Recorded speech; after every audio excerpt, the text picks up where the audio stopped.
Koi video warabbata nama video warabbata. Yalla. Mabsee lo Video falla ofiin jechuun waraabbatanii waa meeqa qabaayyuu kennaan dhugumaa xiqqoo hin qabdu baay'ee galateeffadhaa. Kun immoo waraqaa isaati kennaan bilbila naaf kenname.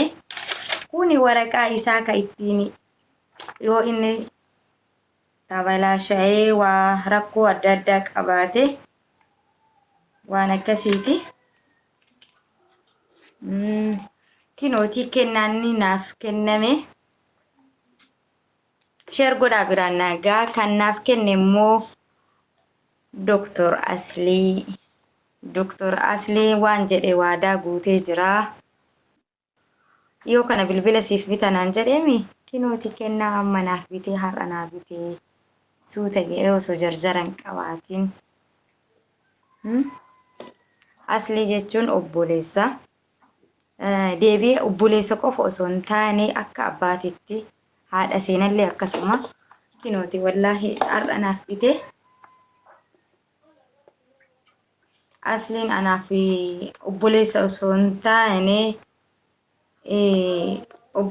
hin taane anaaf abbaadha Asliin. Kinootii bilbilli inni naaf bitee kiisii keessayyuu fuune waan isin ajaa'ibu.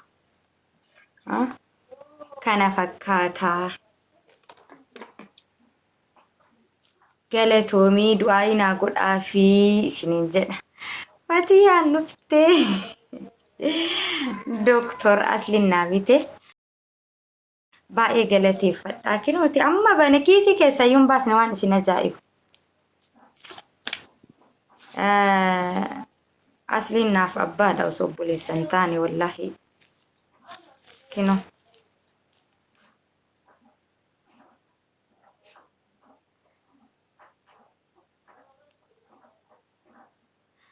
Wallaahi Asliin nama gaariidha.